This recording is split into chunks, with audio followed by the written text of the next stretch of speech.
The Cross and the Switchblade. This isn't really a switchblade, but it works. So here we have The Cross and the Switchblade, an adaption of the story of David Wilkerson's interaction with the gang, the Mau Maus, in New York in the 50s. See this cover. This whole comic is done by Hartley. At least the pencils and the inks. I don't know that he colored them. Before we go back there, Spire Comics, 49 cents. Those were the days. So Spire, most of the comics put out by them were done by Hartley. I had this Barney Bear when I was a kid.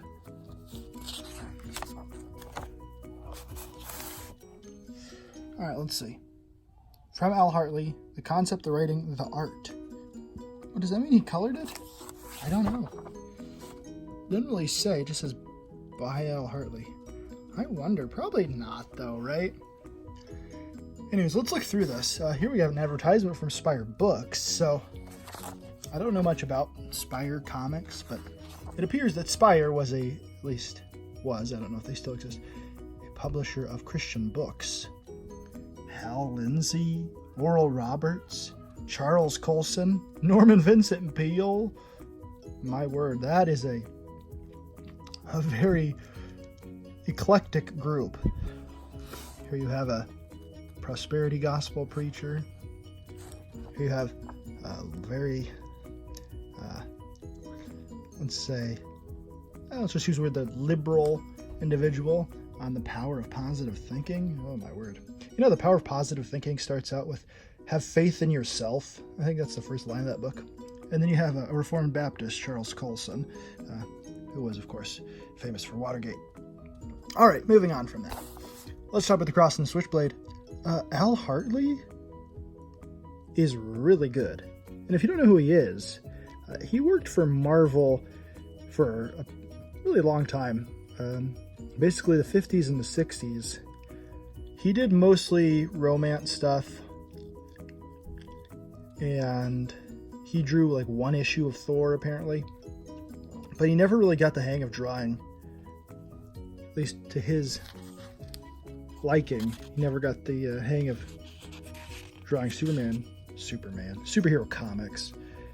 But you can see that he's a really great artist. And after he became a Christian in the 60s, he stopped drawing for some of the Marvel stuff, and eventually he found his way over here to Spire, where he drew most of their stuff. You can see he's a really good artist. Obviously, he came from Marvel, where he was drawing for them, so it's not surprising. You see his figures have a resemblance to Archie, where he also worked. So there's a lot of Archie-looking stuff in this comic. That's pretty Archie-esque image there. Although this girl's strung out on heroin, so I don't think that's from Archie. It's a pretty solid adaptation as far as the basic story goes. It hits all the same beats that the movie The Cross and the Switchblade with Pat Boone hit. And it does a pretty good job. The art is really good. Here's a nice way where he doesn't have to draw the whole figure, right?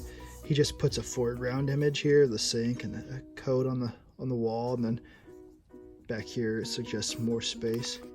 Pretty good. Uh-oh. It even has the N-word in here. It's a pretty serious comic. I mean, heroin addiction, threatening suicide.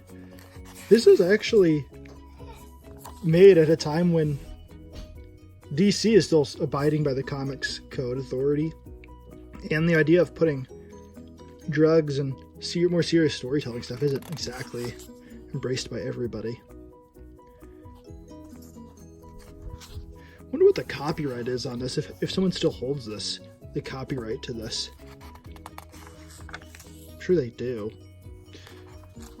But if you're not familiar with The Cross and Switchblade, this is David Wilkerson. He was a pastor. He went to New York to try to preach to these gang members, and ultimately this guy, Nicky Cruz, spoiler alert, think, you know.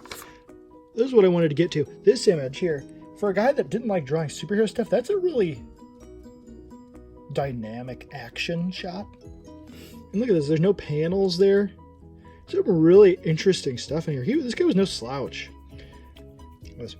And if God is going to fill my life, I don't need this grass anymore. So throwing away their pot. But it's just really good art. And I think I'm going to be on the lookout for more stuff from Hartley and Spire, just based on this. Like I said, I was familiar with some of it from when I was a kid, but I didn't really know, didn't remember. I'd been thinking about this book, Barney Bear, but I couldn't remember what the title of it was. I thought it had something to do with church mice, and I couldn't find it. But you see, Spire licensed the Archie characters for some Christian Archies. So there's Archie Sunshine, Archie something. What's that say? Can't read that. Archie One Way. Some interesting stuff. I'll have to be on the lookout for more stuff from this. It's a solid little story. If you're not familiar with Cross and The Switchblade and you want to read it, it's good. The art, as we saw, was great, and it deserves to be looked at. And this book has actually held up a lot better than some of the same era DC and Marvel stuff that I have. So I don't know if that's because it didn't get read as much or type of paper that it was printed on, but it still looks good. And that's all I have to say about that. Check it out, Cross and Switchblade.